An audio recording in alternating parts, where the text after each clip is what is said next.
Pessoal, nossa região dos 71 minutos, tá? Nós tivemos aqui nossa região de 71 minutos, né? Marcadas aí no dia de ontem, beleza? Nossas duas últimas velas estão aqui, né? Essa vela aqui, essa vela rompeu anterior e essa rompeu anterior. Então as duas últimas velas houve rompimento, né? Então nós traçamos aqui, o preço já abriu rompendo o fundo, né, das velas, buscou a região de 27, 34, 161, veio bem próximo aqui do alto, tá? Então o que nós fazemos quando o preço geralmente trabalha nessas regiões de FIBO, né, que são as regiões de reversão? Eu digo para vocês que vocês devem considerar o 127, o 134, mas a região de 161 é muito importante, tá? Então se ela passa essa região e vai lá na próxima, tem que se ficar de olho, né? Se o preço vai reverter, porque é aí que nós vamos fazer, nós vamos comprar, né? Então ele veio aqui, bateu na região de 161, não fez novo fundo, né? Ele continuou aqui, ó. Ele praticamente negou o fundo, né? O fundo era esse aqui. Quando ele tentou subir novamente, ele veio aqui e negou o fundo, né?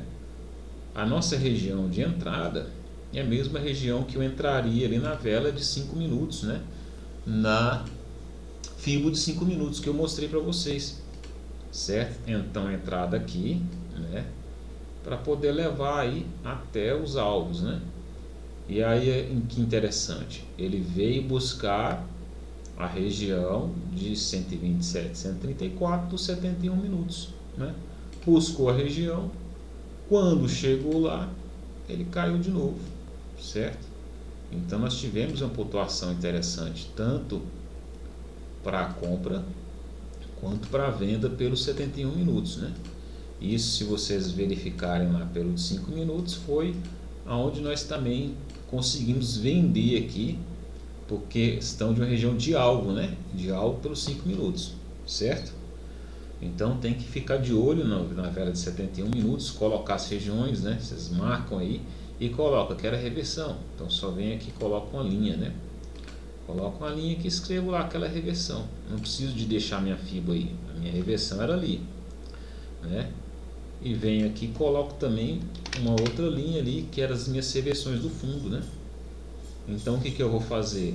Eu só vou operar na reversão se me der gatilho de reversão, né? Qual que é o gatilho que eu espero? Ou um candle martelo, né? Mais ou menos o que esse aqui fez, né? Esse candle aqui, ó, um candle achatado, né? É até meio que em definição, na verdade. E aí meu stop tem que ser no fundo. Esse daqui, beleza, deu stop, né? Até deu para fazer um tradezinho, até daria para ter pego aqui a entrada, né? Levou aqui, ó, pagou mais de 300 pontos, tem que proteger, a partir de 200 pontos já é interessante proteger. Então essa aqui eu considero que teria dado para proteger, né? Saído nem que se fosse na entrada, né? Aí aqui, nessa entrada aqui é uma entrada de engolfo, né? Vela vermelha, rompendo o fundo, né? Ou um falso rompimento, porque ele passou pouca coisa do fundo aqui e deu oportunidade de trade, né? E aí nós temos que olhar isso aqui, ó. Quando ele volta no fundo e não rompe, ele dá continuidade, ó. Então deu continuidade aqui, deu uma outra vela de definição. Eu fiz uma entrada aqui nesse ponto. Eu considero essa aqui uma entrada muito boa, né? Ele não é uma estrela da manhã, mas é parecido, né? Se esse candle fosse um pouquinho maior e esse também, e aqui tem um candle achatado no meio dele, poderia ser um martelo também, né? E aí depois o preço, quando passa essa base, o topo, né? Ele decola. Então aqui foi uma entrada interessante, tá? Tivemos engolfos, tivemos outros engolfos de vela, né? Região aqui ficou um tempo lateral, né? Esse pedacinho aqui ficou um pouco lateral. E aí depois ele foi embora, decolou, né? Entre meio-dia e entre 1 hora e 2h30, né? Quando o movimento aqui do almoço, né? ele ficou parado aqui. Depois, quando decolou, quando rompeu o topo, né, ele rompeu esse topo aqui e foi embora, né? A gente pode ver aqui uma formação de um W, né? Formação de um W aqui, né? Então o preço foi embora, beleza?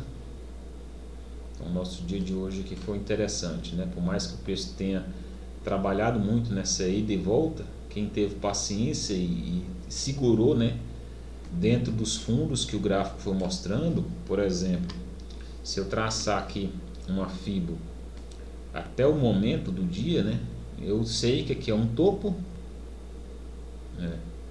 Eu sei que isso aqui é o primeiro topo e sei que esse é o primeiro fundo, né? Uma vez que eu estou no gráfico de 5 minutos, ele me deixou aqui com uma máxima e me deixou aqui uma mínima, que é a próxima vela que ele rompeu para cima, e essa aqui teve um rompimento para baixo. Então o que geralmente o preço costuma fazer, né? Os players costumam fazer? Buscar liquidez, né?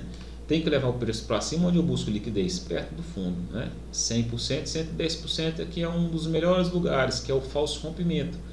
No 110%, se você coloca uma compra aqui, seu stop tem que estar pelo menos ali perto da reversão, ou abaixo dela, né? Porque pode ser que busque também.